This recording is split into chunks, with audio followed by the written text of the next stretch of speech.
This morning we have with us Dr. Sonia Acree. She's owner of the Center for Cosmetic Dentistry and also senior dentist at Albany Area Healthcare's Glover Center. Good morning, Sonia. Good morning. Thanks for being with us. We'd like to ask you just a few questions if you don't mind. I don't. All righty. What was your first job? My first job was working in my dad's dental office as assistant to the assistant. So I started low on the totem pole. How old were you then? I was 12 and a half. 12 and a half? Yes. All righty.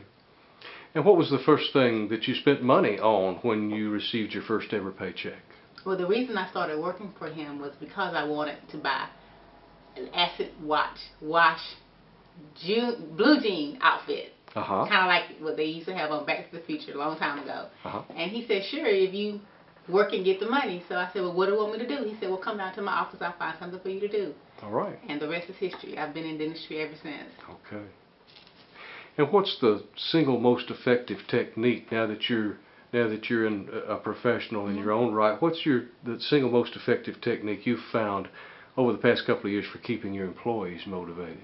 I think that making them a part of the patient process keeps them motivated, valuing their opinion when it comes to patient care, because sometimes a second pair of eyes, will accentuate yours and help to create a rounded patient treatment. So making them a part of the process and valuing them as people and as dental professionals helps keep them motivated because they feel that they're valued. I see. And I think you touched on this a little bit already, but what led you to your current position? Why did you want to operate your own business and be a professional?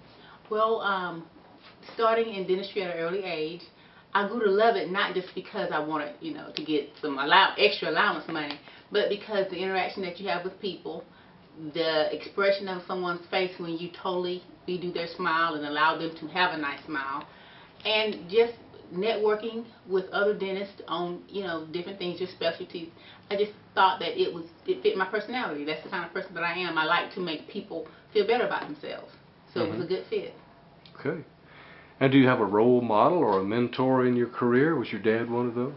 Yes, my dad was my biggest mentor as it pertained to dentistry. He, guided me through, getting into dental school, the undergrad process and all of that. When it comes to being a business owner, as far as being a stipulator for perfection, as far as keeping good records and, interviewing and making decisions about the right employees, I'm going to have to say my mom. She retired in 2000 as assistant superintendent of Dougherty County School System.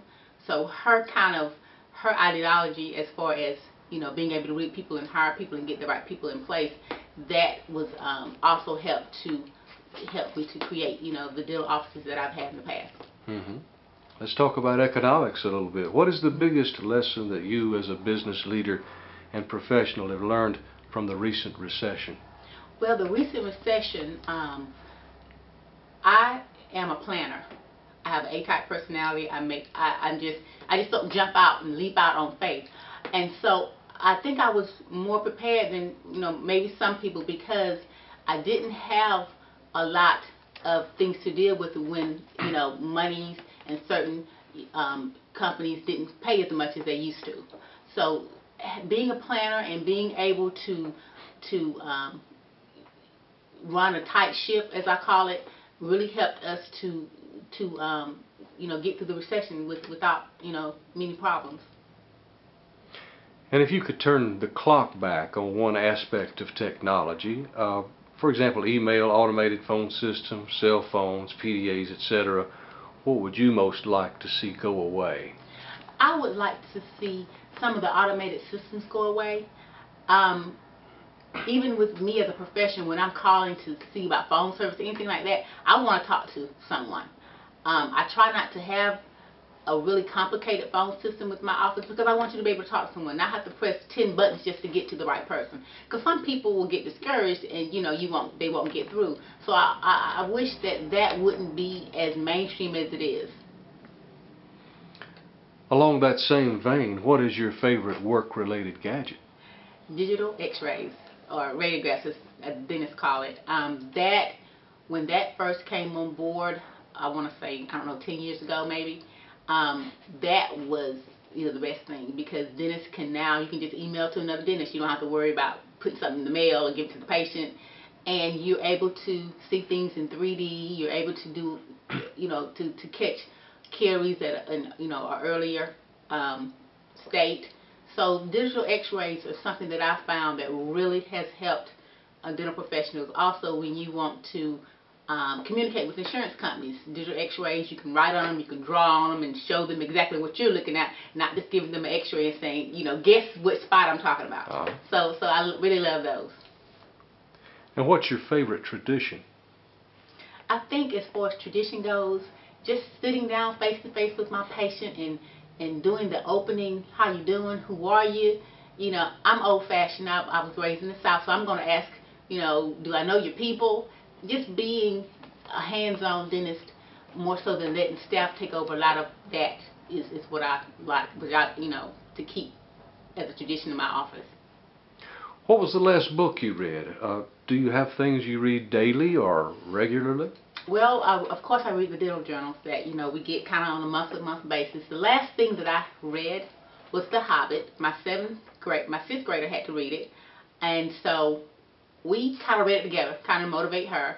And then the movie came out a little bit after that. So, we got into reading that. So we're actually on The Lord of the Rings now, which is long, they're really, really a lot of pages to read. So she and I are working through that. And I have always liked science fiction, and to see her have a thirst for it and to read and go over things that I've read before is really unique to see it from her perspective. So I'm reading with her right now. I'm up and going by. Answer that for me. What is your morning routine? Taylor has to catch her bus at 6:55, so I'm up by 6:15, getting her, helping her get dressed, getting breakfast. Leslie and I try to leave the house by 7:15 so that she can get to St. Teresa's by 7:45. We're coming from Lee County, so it takes a minute. And I'm at work. I try to be at my desk by 8. What famous person would you like to meet, living or dead, and why? President Obama. I would love to meet him. He's an icon. He's the first person to ever African American hold that position. I would just love to meet him. I just feel like some of the things that he says, his ideologies that he uses, I just relate to him a lot. So I would love to meet him and his wife. What are your favorite hobbies or activities outside work? Well, my favorite activities outside work, since I do have family, kids, we just like to go to the movies. We will get the bucket and go get popcorn and slush and sit there, and we consider that an ideal thing to do on a Saturday. We just went to see Hansel and Gretel, and I wasn't too much into, that. The kids loved it, but it's just the family time that's important, and so we sat there, and I actually enjoyed it. So. Great. Sonia, if you could take back one business decision you made in your career, what would it be? I think that the decision I made to hire a human resources director wasn't a good decision for my staff. It was good for me. It helped me with organization and stuff like that. But I kind of got out of touch with my staff. Someone was handling the complaints. Someone was handling the hiring more so than I was. And I sort of lost touch with that. So I ended up with employees that I really hadn't, got to know like I would have got to know if I had been the one hiring. So I think I may not have hired a person in that full capacity, but that's one decision I think I would rethink now. Mm-hmm. What's the best thing about your job? The best thing about my job is the end result. The last appointment when I fixed everything and I made everything shiny and new, and the person looks in the mirror with that smile, and I've had people look in the mirror and say, you know what, I just never thought I could look like this. That's the best part of my job.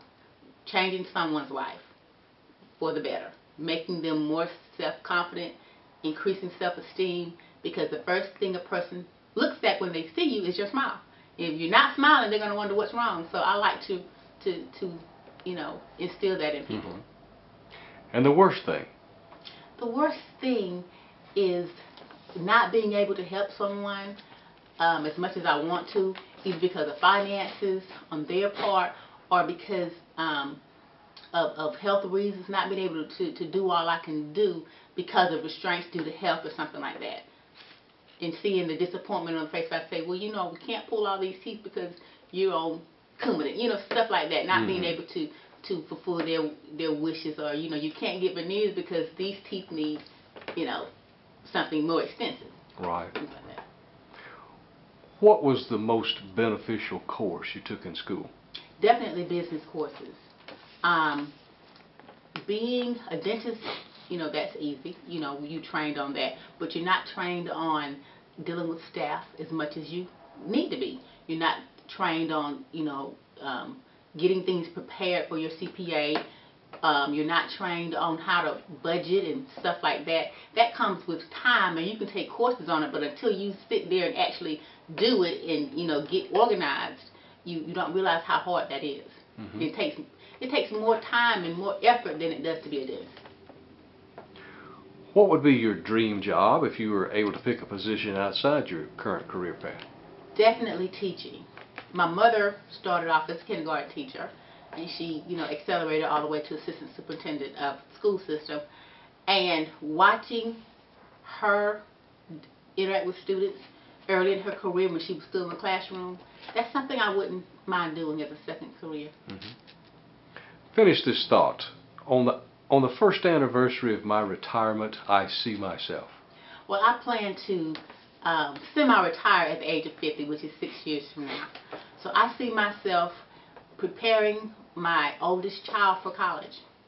I'm preparing her for life outside Mama's house, because she'll be 18 years old then. So that's what I started late. So that's what I see on my first day of retirement, getting her ready for life's challenges. What is in your opinion, what is the one trait a strong business leader cannot afford to be without? Integrity. I feel that your word is your bond, and if you tell someone you're going to do something, do it. Even if you do it late or early or the next day, let them know, hey, you know, I can't do it then, but I'm going to do it, and keeping your word. So integrity is very important. Crystal ball time, Sonia. What's your call on when the economic recovery for our area will be in full swing? I feel like it is, with the area, the economy is definitely recovering. We have a lot of growth in the community. We do have some downfalls. I've heard recently that the Winn-Dixies are closing. You know, I have a couple of patients that actually worked at, you know, some of the Winn-Dixies, so that wasn't, you know, a good thing. But I feel that there are more pluses to the economy than minuses right now, and that as, you know, time goes on, the improvements are going to be there, and they are happening. They're coming through. What kind of music might I find on your list of most played on your iPod? Oh Lord, I share my iPod with a 6, an 8, and a 12-year-old. So let's see here. You might find anything from Beyonce to Carrie Underwood to Philip Phillips to Jay-Z to oh Lord, we listen to all kinds of music, gospel music, Marvin Sapp. I mean, we probably have about 2,000 songs on. We don't have iPods, but iPads. We might have 2,000 songs between all of the digital equipment that we have. It just depends on what day and what kind of mood I'm in.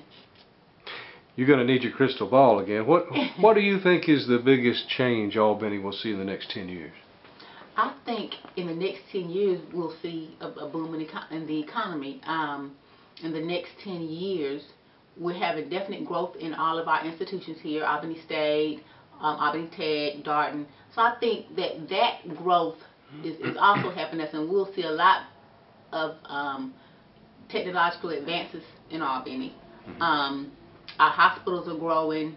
We're getting, you know, definitely being a medical oasis here in Southwest Georgia.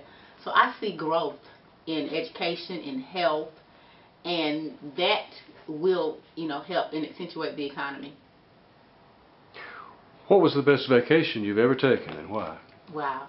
The best vacation I've ever taken was with my husband. We went to Las Vegas, and it happened by accident because we were headed to Punta Cana last August 2011, and hurricane, I can't think of the name of the hurricane, came through, so they rerouted us to Vegas, where we're sitting in LAX, and it was the week of the VMAs, the Video Music Awards. And so all of a sudden we start seeing these different famous people come, and so that was, I mean, I got to meet a couple of them, and so that was, you know, a surprise vacation that ended up really well. Right. Sounds great. Yeah. Finally, Sonia, what are the biggest changes you've seen in your specific line of business in the dentistry and cosmetic dentistry business over the past few years? Well, the main change in dentistry is the way insurance carriers have restricted some payments, have kind of restricted the things that we can do for our patients. So that's a change that I don't too much agree with, but you know, you have to handle it when it comes. And I see patients are being more putting things in their own hands. They're being more proactive as far as treatment.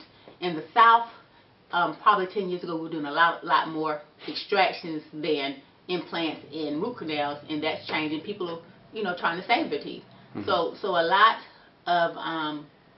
of patient care is now centered on restorations and keeping things and restoring function rather than pulling everything and getting dentures. You know, we've certainly changed that. I can remember when I was 13 and first started out, people used to pull them all the time. Now we're doing root canals, we're doing implants, we're doing all kinds of things to save them. And people are coming in with the, you know, frame of mind of, look, I want to save everything. And so that's good. Right. Thank you so much for talking to me today, Sonia. You're welcome. Have a great day. Thank you.